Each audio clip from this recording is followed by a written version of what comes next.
اور وہاں پہ حیران کن صورتحال یہ تھی کہ وہاں پہ پریزیڈنگ آفیسرز جو تھے وہ بھی بیچارے باہر بیٹھے ہوئے تھے، اور جو اندر جاتے 10-15 منٹ کے بعد نکلتے ہاں جی جمع ہو گیا، کہتے ہیں کہ نہیں ہمارا رزلٹ جمع نہیں کیا جا رہا۔ وجہ کیا تھی؟ وجہ یہ تھی کہ جو بھی پریزیڈنگ آفیسرز آ رہے تھے تو ان کو یہ ہدایات اندر سے دی جا رہی تھیں کہ جی آپ کے پاس جو فارم 45 ہے یہ اس صورت میں جمع ہوگا اگر آپ ایک فارم 45 ہم آپ کو دے رہے ہیں، اس کے اوپر آپ انگوٹھا لگائیں اور دستخط کریں، اور اس کے بعد یہ اپنا رزلٹ جب کمپائل کر جمع کروا کے آپ چلے جائیں۔ تو انہوں نے رجسٹ کیا، انہوں نے کہا کہ جی ہمارے پاس جو رزلٹ ہے یہی رزلٹس کینڈیڈیٹس کے پاس بھی ہیں، اصل رزلٹس تو یہی ہیں۔ تو انہوں نے کہا نہیں یہ ہم جمع کر رہے ہیں آپ کا، لیکن علیحدہ سے جو فارم 45 ہم آپ کو دے رہے ہیں اس کے اوپر بھی آپ سائن کریں، اور یہ ایک چیز تھی جو تھی وہاں پہ جس کا مجھے انکشاف ہوا۔ فرد صاحب کی جانب جاتے ہیں۔ فرد صاحب مجھے یہ بتائیں کہ آپ نے کہا کہ دھاندلی ہو گئی، اب آپ نے اس کے اوپر کیا ایکشن لیے؟ سب سے پہلے تو ہم نے ملتان ہائی کورٹ بینچ سے رجوع کیا، ٹھیک ہے، لیکن ملتان ہائی کورٹ بینچ نے ہمیں ریفر کیا ای سی پی کی طرف، ٹھیک ہے، کہ آپ کا مسئلہ ای سی پی میں حل ہوگا۔ ٹھیک ہے، اب ہم یہاں ای سی پی آئے ہیں، الیکشن کمیشن آف پاکستان، ہم نے یہاں کل درخواست فائل کی ہے، آج اس کی سماعت تھی لیکن کچھ وجوہات کی بنا پر آج بھی وہ لسٹ میں ہمارا نام حلقے کا نام نہیں ڈالا، آپ کا نام نہیں آیا۔ ہاں امید ہے کل تک امید ہے کہ آپ کو، اور انصاف کی بھی امید ہے، انصاف کی امید ہے جی، پاکستان کے اداروں سے ہمیں انصاف کی امید ہے، اداروں سے انصاف، اور ہم چاہتے یہ ہیں کہ جو ہمیں عوامی مینڈیٹ ملا ہے اس پر یہ ڈاکہ نہ ڈالا جائے۔ 39,000 لوگوں نے اعتماد کیا ہے، انہوں نے پچھلے سیاستدانوں کو ریجیکٹ کر دیا ہے۔ کیونکہ اگر سیاستدانوں کی آپ نے بات کی فرد صاحب، تو مجھے یہ بتائیے گا کہ اکثر ہم لوگ یہ سنتے ہیں کہ ایم این اے یا ایم پی اے کروڑوں روپیہ لگاتا ہے، الیکشن جیتتا ہے، اس کے بعد 5 سال وہ حلقے میں نہیں آتا، تو آپ یہ نہیں سمجھتے کہ شاید آپ نے بھی الیکشن پہ اتنا مال لگایا ہو؟ جی بات یہ ہے کہ اس دفعہ جو الیکشن ہوا ہے وہ تو ہم عوامی ریفرینڈم سمجھتے ہیں۔ آپ نے جلسے جلوس کیے تھے، جلسے جلوس ہمیں نہیں کرنے دیے گئے، ڈور ٹو ڈور کمپین کی تھی آپ؟ ڈور ٹو ڈور کمپین کی ہے، کارنر میٹنگ کی ہے، لیکن وہ بھی اس انداز میں کی ہے کہ بھئی بس آج جو ہے نا یہ کام نہیں کرنا اور کل یہ کام آہستہ آہستہ کرو، اور اس طرح پولیس کی طرف سے تھریٹ تھا ہمارے ورکرز کو، پولیس کی طرف سے آپ کے ورکرز کو تھریٹ تھا، اور جو آپ کا مخالفین تھا اس کی طرف سے تو نہیں آپ کو کوئی ایشو تھا؟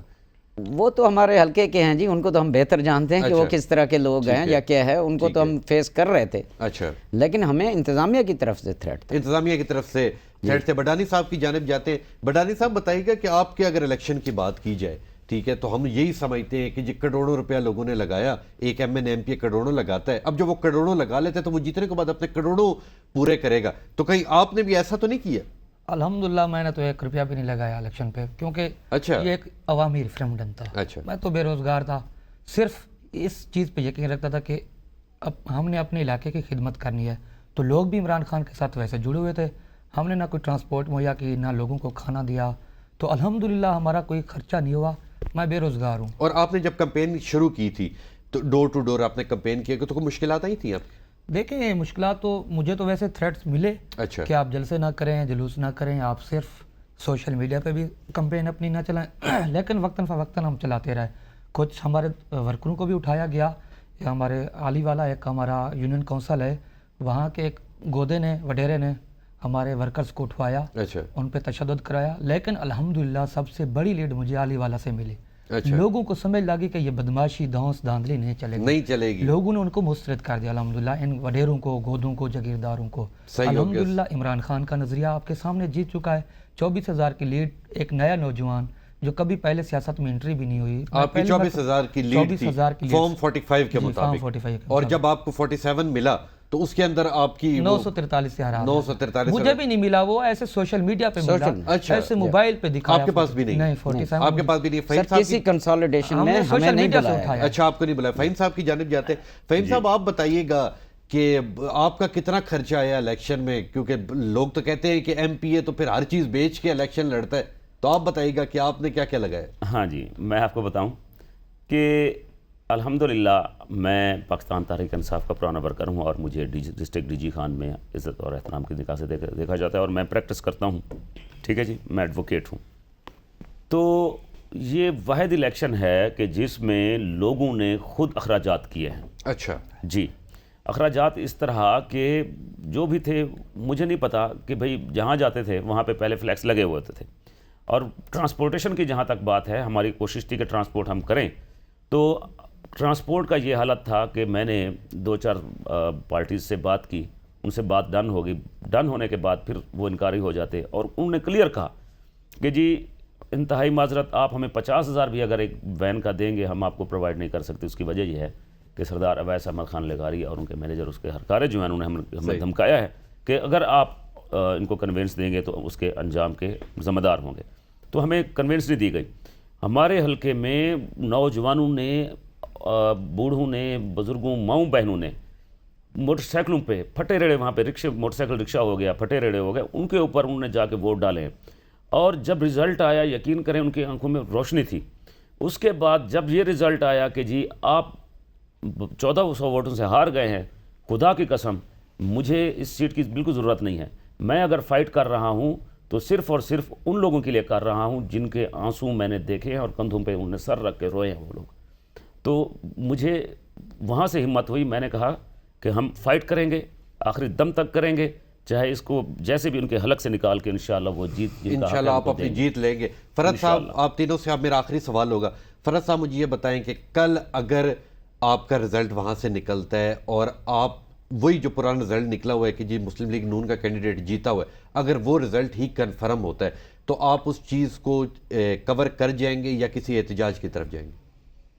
ہم ہر طرح کوشش کریں گے، ہم اپنی عوام کے پاس جائیں گے۔ بھی آپ نے بھی چیلنج کرنا ہے اگر کل نہیں آپ کا جی ہم قانونی پوائنٹ آف ویو سے ہر پوائنٹ کو ریز کریں گے۔ اس کے بعد ہم اپنی عوام کے پاس جائیں گے، جو عوام کا فیصلہ ہوگا، جو 39,000 ووٹر کا فیصلہ ہوگا، ہم اس کے ساتھ کھڑے ہوں گے اور ان کا ساتھ دیں گے اور ان کو مایوس نہیں کریں گے، کیونکہ جیسے فہیم صاحب نے کہا کہ ہم نے اس الیکشن میں آنسو دیکھے ہیں، ہم نے اس الیکشن میں ان لوگوں کو دیکھا ہے جو بوڑھے ہیں، جو لاغر ہیں، لیکن پولنگ اسٹیشن تک گئے ہیں، انہوں نے جا کے اپنا اعتماد عمران خان کو، پاکستان تحریک انصاف کو اور وہاں کے امیدوار کو دیا ہے۔ اچھا، آپ پہلے کسی اور سیاسی پارٹی میں تھے؟ میں اسی پارٹی میں ہوں، میں نے ایک بلدیاتی الیکشن لڑا ہے پاکستان تحریک انصاف سے، اور میں اب اس کے بعد اور آپ کا یہ الیکشن پہلا تھا؟ جی یہ میرا پہلا الیکشن تھا۔ بڈانی صاحب بتائیے گا کہ اگر کل وہ پرانے والا سیم رزلٹ نکل آتا ہے تو پھر اگلا لائے عمل کیا کریں گے؟ نہیں دیکھیں، مجھے تو امید ہے انشاءاللہ تعالی الیکشن کمیشن اب پاکستان کے پاس ہم گئے ہوئے ہیں، آپ نے تمام جتنے آپ کے پاس فارم موجود تھے آپ نے ساری کی ساری پٹیشن الیکشن کمیشن میں دائر کر دی ہوئی ہے، آپ کے پاس ہر پولنگ سٹیشن کا موجود تھا۔ بالکل، تو مجھے امید ہے الیکشن کمیشن ایک عینی ادارہ ہے، اس نے پاکستان کے لیے جو ووٹرز کے لیے جمہوری نظام کو بنانے کے لیے آئے، تو مجھے امید ہے انشاءاللہ تعالی جس طرح میری لیڈ ہے 24,000 کی 45 کے حساب سے، تو مجھے امید ہے کہ الیکشن کمیشن ہمیں انصاف دے گا، آپ کو انصاف دے گا۔ جی آپ انصاف کے لیے بیٹھے۔ فہیم سعید صاحب بتائیے گا، اگر کل خدا نہ خواستہ رزلٹ پرانے والا ہی فائنل ہو جاتا ہے تو پھر کیا کریں گے؟ رولے رپے ڈالیں گے؟ کیا کریں گے؟ نہیں، رولے رپے والی بات نہیں ہے، بات کلیئر ہے کہ جیت چکا ہے پاکستان تحریک انصاف کا نظریہ، عمران خان کا نظریہ، اور عوام کو بھی پتہ ہے کہ ان کا منتخب نمائندہ کون ہے، ایم پی اے کون ہے۔ عوام میں ہم جیت چکے ہیں اور حلقے میں ہم جیت چکے ہیں، تو یہ اور بات ہے کہ نوٹیفیکیشن ادھر چلا گیا ہے، اس نوٹیفیکیشن کی کوئی اہمیت نہیں ہے۔ اصل اہمیت یہ ہوتی ہے کہ عوام کی نظر میں کون جیتا ہے، عوام کی نظر میں عمران خان کا کینڈیڈیٹ جیتا ہے، ایک۔ اور دوسری بات، آپ نے ان سے سوال کیا کہ اگر کل کو آپ بن جاتے ہیں، میں سب کی طرف سے بھی جواب دے دوں گا کہ ہم وہ لوگ ہیں کہ جنہوں نے پاکستان تحریک انصاف کے لیے ہمیشہ سرو کیا ہے۔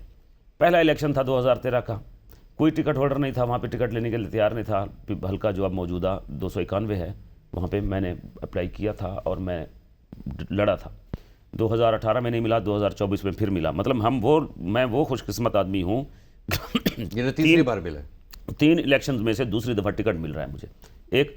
اور دوسری بات یہ ہے کہ میں آپ کے چینل کے توسط سے بات کر رہا ہوں کہ جو وعدے میں نے اپنے لوگوں کو کیے تھے حلقے میں، کہ میں ان کو صاف پانی بھی دوں گا، صحت کے مسائل بھی حل کروں گا، اس کی بنیاد میں اپنے گھر چوٹی زریں حلقہ 291 سے کر رہا ہوں۔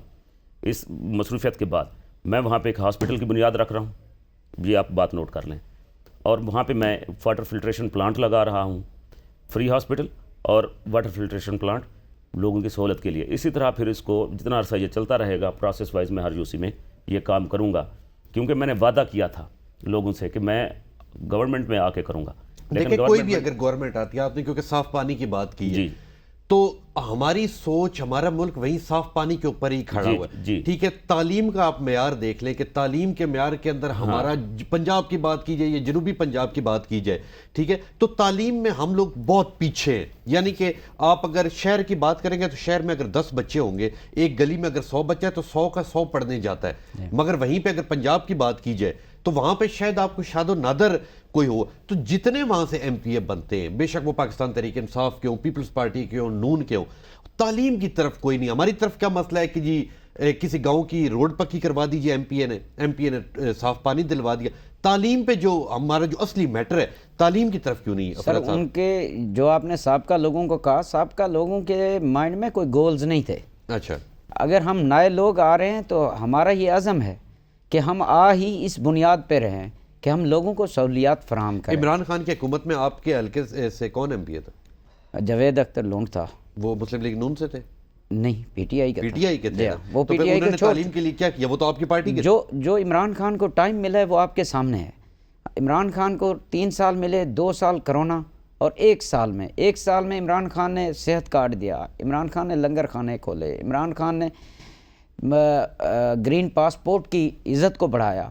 آج ہمارا فارنر جو بیٹھا ہے اس نے جتنا سپورٹ کیا ہم ان کے بھی شکر گزار ہیں. ان دوستوں نے جو غیر ملک بیٹھے ہوئے ہیں ان نے حلقے میں بہت سارا سپورٹ کیا, ہم دوستوں کو, اپنی فیملیز کو کہا, اٹھایا, تو ہم ان لوگوں کے شکر گزار ہیں. وہ لوگ کیا کہتے ہیں؟ وہ یہی کہتے ہیں کہ گرین پاسپورٹ کی قدر عمران خان کے دور میں, گرین پاسپورٹ کی طاقت عمران خان صاحب کے. تو اور ہم انشاءاللہ یہ چاہتے ہیں کہ ہمارے حلقے ہمیں واپس کیے جائیں, ان لوگوں کا جو مان تھا اس کو واپس کیا جائے, کیونکہ یہ پبلک کے اوپر ڈاکہ ڈالا ہے. جی سر, ووٹر کے اوپر ڈاکہ. تو جس طرح آپ نے تعلیم کا کہا ہے, الحمدللہ میں نے کافی الیکشن کمپین میں یہی ایک ٹاسک رکھا تھا کہ انشاءاللہ تعالی میں جب بنوں گا سب سے پہلے تعلیم پہ فوکس کروں گا. جیسے آپ کہہ رہے تھے کہ تعلیم کا فقدان ہے, کوئی یعنی جتنے بھی ایم پی ایم میں نے رہے انہوں نے ہمارے جنوبی پنجاب کی تعلیم کے حوالے سے کوئی بات نہیں کی. تعلیم کے حوالے میرا سب سے پہلا یہی مشن ہے کہ انشاءاللہ تعالی وہاں آپ سے مشن کی آپ نے بات کی, تو میں اب آخری سوال کی جانب جاتا ہوں اور آپ سے 2 چیزیں پوچھتا ہوں. سب سے پہلے آپ مجھے یہ بتا دیں کہ کوئی ایسی 2 چیزیں بتائیں کہ اگر کل آپ کا الیکشن کمیشن سے فارم نکل آتا ہے اور آپ جیت جاتے, ایم پی آپ پاکستان تحریک انصاف کے بن جاتے, تو ظاہر سی بات ہے بننے کے بعد سب سے پہلی بار آپ کو مسلم لیگ نون یا کوئی بھی پارٹی اپروچ کرے گی کہ آپ کو ہم خریدتے ہیں, پہلے اس کا جواب دے دیں. اور دوسرا مجھے یہ بتا دیں کہ اگر آپ جیت جاتے ہیں تو کون سے 2 آپ بڑے کام کریں گے؟ پہلی بات آپ نے جو کی کہ بھی جیتنے کے بعد آپ کی پاکستان تحریک انصاف کے ٹوٹ کے مسلم لیگ نون کی جیتنے کے بعد آپ کہاں جائیں گے؟ ہمیں تو محسوس ہو رہا ہے کہ ہمیں ہماری جیت کو کھینچے اسی لیے گیا کہ ہم جا کے ہی نہیں سکتے. اچھا, ہم اپنی پارٹی کے اس فیصلے کو مانیں گے جو قیادت کی طرف سے ہوگا.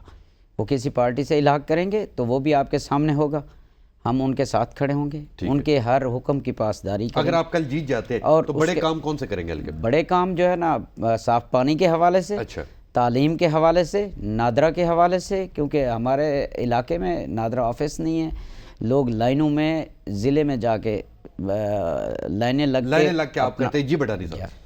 جی انشاءاللہ اگر آپ جیتے کون سے 2 بڑے کام کریں گے؟ دیکھیں انشاءاللہ تعالی سب سے پہلے تو میرا مشن تعلیم ہے. ٹھیک ہے, تعلیم کے بعد صحت ضروری ہے. ٹھیک ہے, انشاءاللہ ہاسپٹلوں کی طرف اور آپ تعلیم کی طرف لے کے جائیں گے. جی مختصر سا بتائے گا فہیم سعید صاحب, اگر آپ کل جیتے ہیں تو کیا 2 کام کریں گے؟ جی میں آپ کو بتاتا ہوں کہ میں سب سے پہلے جو ڈگری کالج ہمارا چھوٹی زیرین میں ہے اس کی دیواریں گر چکی ہیں, وہاں پہ نہ اسٹوڈنٹس ہیں نہ وہاں پہ سٹاف ہے. پہلے اس کو فنکشنل کروں گا ایک, اس کے بعد پرائمری سکول گرلز کا وہاں پہ بہت بڑا وہ ہے, وہاں پہ خواتین کے ایجوکیشن کے اوپر آپ کام کریں گے. اس کے اوپر کام کروں گا.